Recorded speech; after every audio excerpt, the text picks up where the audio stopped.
Welcome back to the baddest man on the planet. One of the things that makes Fedor so great is the fear of the unknown. And up until this point, Fedor was largely unknown. Now we've had a chance to see him train in the rusty gyms out there in the woods, but you haven't really seen the action until you see the great Fedor step into the ring. From his early days of pride to his utter destruction of former UFC heavyweight king Tim Sylvia, this is the man you should fear most. When Fedor enters the ring, the lights, cameras, and screaming fans do not enter his mind. The way his facial expression is and the way his mind seems to be so extremely focused, you can see his mental strength. Перед боем уже поздно о чем-то думать, уже поздно составлять какие-либо техники, тактику на бой. I think one of the things that, as a fan of the sport, I admire and kind of get a kick out of in watching Fedor compete is his demeanor. A lot of fighters will start to go into the ring and their heart rate is already starting to race. Crazy reactions, like a freaking reaction, it's not going to help you. Nobody doesn't like him. You know, he's got this icy blue U-boat commander kind of thing. Когда я иду на бой, я стараюсь ни о чем не думать и собраться в себе, сконцентрироваться. И идя на бой, я не испытываю никаких эмоций, ни злости, ни жалости, ни, не знаю, других каких-либо. Не вызываю в себе эмоций, я выхожу на бой с чистой головой. Every part of your training, everything that you thought about doing for however many months you've been working for that fight, you put it on display. Fedor burst onto the MMA scene primarily in the Pride League in Japan. For many, they quickly saw that someone very special had arrived. The first time I saw Fedor fight was against Heath Herring. And I actually turned on the fight because I wanted to see Heath Herring beat up on this Russian guy. Heath Herring, this American Texan, was, I don't want to say the gatekeeper, but he was pretty respected. All of a sudden, I'm seeing this guy take it to Heath up. And there's the knee. Ooh. Whoa. He doesn't stand up. What should he mean? Heath. I think Heath has been dilapidated to some extent here. He landed these shots with a tremendous amount of force and velocity that we hadn't seen before. I got one word for this fight. I got one word only, and that is impressive. In Fedor, even the greats saw something that had never been seen before. The wow factor came with Fedor in his ability to kind of take ground and pound to a whole new place. He hits harder than anybody I have ever seen when he's on the ground. I do not want to have him my guard because his ground and pound is really sick. You really instantly knew, you know, within minutes, this guy was too fast and he hit too hard. He's trained all his life for whatever comes across the ring. Big guy, small guy, quick guy, white guy, black guy, Asian guy, it doesn't matter. He's ready for whatever comes.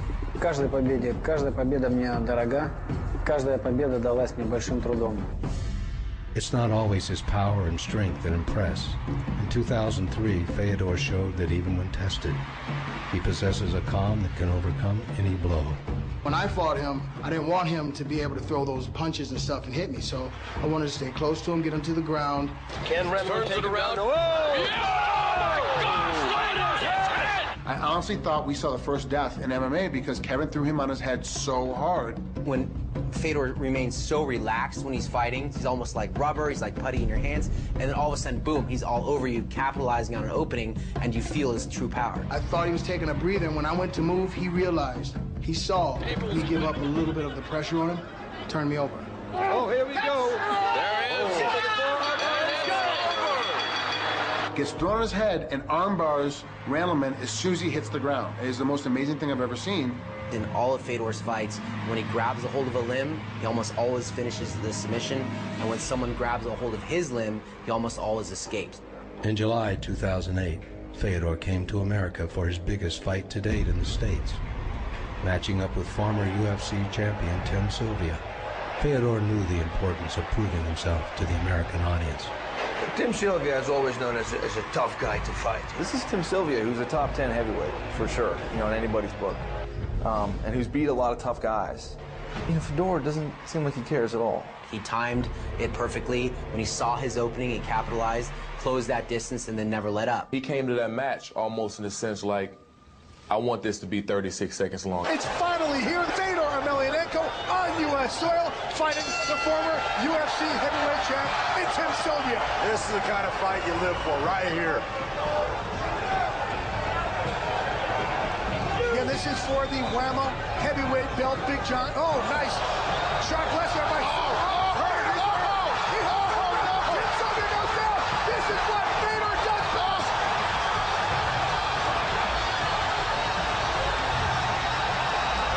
Fedor immediately hooking into hooks, going for a rear naked choke. Can it be over this fast? This is the same position Randy Couture had Tim Sylvia, but he's got that back. He tapped out. He tapped out.